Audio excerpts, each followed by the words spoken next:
Hi friends, welcome to life lesson channel. என்னுடைய இதுக்கு முந்தைய வீடியோக்கள்ல பல வீடியோக்கள்ல ராணுவ வீரர்கள் ட்ரெயின்ல போகும்போது எவ்வளவு கஷ்டப்படுறாங்க, அதுவும் குறிப்பா ஒரு இடத்துல இருந்து இன்னொரு இடத்துக்கு அவங்க டியூட்டிக்காக போகும்போது அந்த ட்ரெயின்ல டிக்கெட் கிடைக்காம எவ்வளவு கஷ்டப்படுறாங்க அப்படின்ற விஷயத்த பத்தி நான் மிக தெளிவா சொல்லியிருந்தேன். அந்த வீடியோஸ்லாம் நீங்க கண்டிப்பா பார்த்துருப்பீங்க.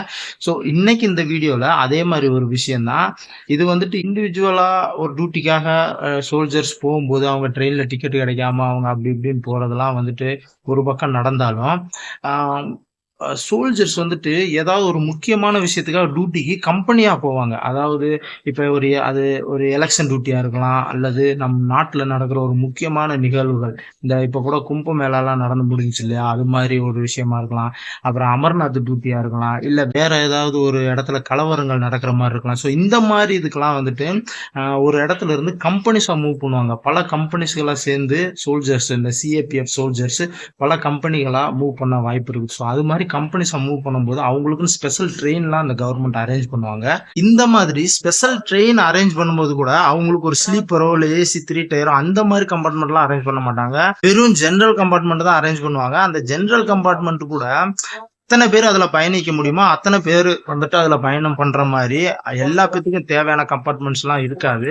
ஒரு 100 பேர் ஒரு கம்பார்ட்மெண்ட்ல பயணம் பண்ண முடியும்னா அதுல 200 பேர் போயாகணும். அந்த அளவுக்கு அவங்க வந்துட்டு ரொம்ப கஷ்டப்பட்டு போற மாதிரி தான் அரேஞ்ச் பண்ணுவாங்க. ஸோ இந்த மாதிரி விஷயங்கள்லாம் பல விஷயங்கள் நடந்திருக்கு. இது மாதிரி நாங்க ஒருத்தருக்கு மேல ஒருத்தர் படுத்துக்கிட்டு உட்காந்துக்கிட்டு, ஒரு சீட் இல்லாம சீட்டுக்கு கீழே விரிச்சு படுத்துக்கிட்டு ஒருத்தர் மேல ஒருத்தர் படுத்துக்கிட்டு உட்காந்துக்கிட்டு எல்லாம் போன அனுபவங்கள் பல இருக்குது. இதே மாதிரி இப்ப அமர்நாத் டியூட்டிக்காக பல இடங்கள்ல இருந்து பல கம்பெனி வந்துட்டு இந்த மாதிரி ஸ்பெஷல் ட்ரெயின்ல போயிருக்காங்க. அந்த ஸ்பெஷல் ட்ரெயினை பார்த்தா அவ்வளவு கன்றாவியா இருக்கு.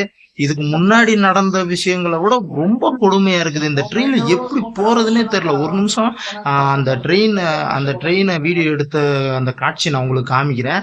அந்த வீடியோ பார்த்துட்டு வாங்க, அதுக்கப்புறம் இதை பத்தி நான் எக்ஸ்பிளைன் பண்றேன். देखिए कम से कम हजारों की मात्रा में कॉकरोच घूम रहे हैं। बुरे हाल है इस ट्रेन के। देखिए ये देखिए ऊपर हाल सर, पूरा बारिश बुरिश सब नीचे आएगा इसमें। बिल्कुल ठीक नहीं है इस ट्रेन की कंडीशन। मतलब ट्रैवल करने लायक तो सर ये है नहीं, और 5-6 दिन लायक तो बिल्कुल नहीं है सर। बहुत बुरा हाल है। ऐसा लग रहा है कहीं डंप यार्ड से उठा के डिब्बे जोड़ दिए इन्होंने। ये देखिए पूरी की पूरी खिड़कियां सब खराब। ये देखिए ऊपर ऐसा लग रहा है सर गंद भरा हुआ है ऊपर सारे में। लग रहा कई सदियों तक ये खड़ी हुई थी ट्रेन और अभी निकल के आई है वहां से। बिल्कुल वर्किंग गोइंग कंडीशन में तो है नहीं सर ये। अभी जबरदस्ती अगर ढकना हो तो वो अलग बात है। लाइट वाइट है नहीं सर यहाँ,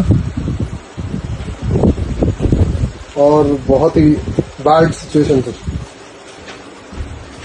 ये देखिए सर, मतलब ऐसा समझ सकते हैं सर कि ये ट्रेन में मतलब सफर करना लगभग नामुमकिन है। ऐसे तो हाल देखिए सर, पूरा ट्रेन में छेद ही छेद है पूरी से। ओके रुकिए, देखिए ये सामने पूरा टूटा हुआ बुरा हाल।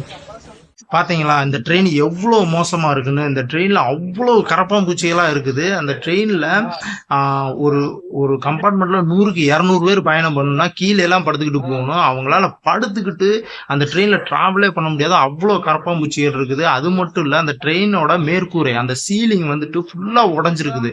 அதுல டிராவலே பண்ண முடியாது. இடையில மழை வந்துச்சுன்னா ஃபுல் அண்ட் ஃபுல் மழை பூரா உள்ள வரும். அவ்வளோ அவங்களோட எல்லா திங்ஸுமே நனையும். அவ்வளோ ரொம்ப கொடுமையா இருக்குது. ஏதோ ஒரு குப்பை ஒரு மேட்ல இந்த கம்பார்ட்மெண்ட் இனிமேல் பயணமே பண்ண முடியாது அப்படின்னு உடைச்சு குப்பை மேட்ல தூக்கி போட்டதை இந்த சோல்ஜர்ஸ் பயணம் பண்றதுக்காக திரும்ப அந்த குப்பை மேட்ல இருந்து எடுத்துட்டு வந்து கொடுத்த மாதிரி தான் இருக்குது இந்த கம்பார்ட்மெண்ட். அவ்வளவு மோசமா இருக்குது. ஒரு லைட் ஏரியல, ஒரு தண்ணி வசதி இல்ல. இதுல வந்துட்டு எப்படி ஒரு 2-3 நாள் 4 நாள்லாம் டிராவல் பண்ணி சோல்ஜர்ஸ் போய் அங்க நிம்மதியா டியூட்டி கொடுக்க முடியும்? ரொம்ப கஷ்டப்பட்டு போற நிலைமையில அந்த கம்பார்ட்மெண்ட் இருக்குது. அதை வீடியோ எடுத்து போட்டுருக்காங்க. அவ்வளவு மனசு கஷ்டமா இருக்கு. இந்த மாதிரியான கம்பார்ட்மெண்ட்ஸ்ல ஒன்லி சோல்ஜர்ஸ் மட்டும் தான் பயணம் பண்ணுவாங்க. அந்த ஓஆர்எஸ் அழைக்கப்படுற ஒன்லி சோல்ஜர்ஸ் மட்டும் தான் பயணம் பண்ணுவாங்க.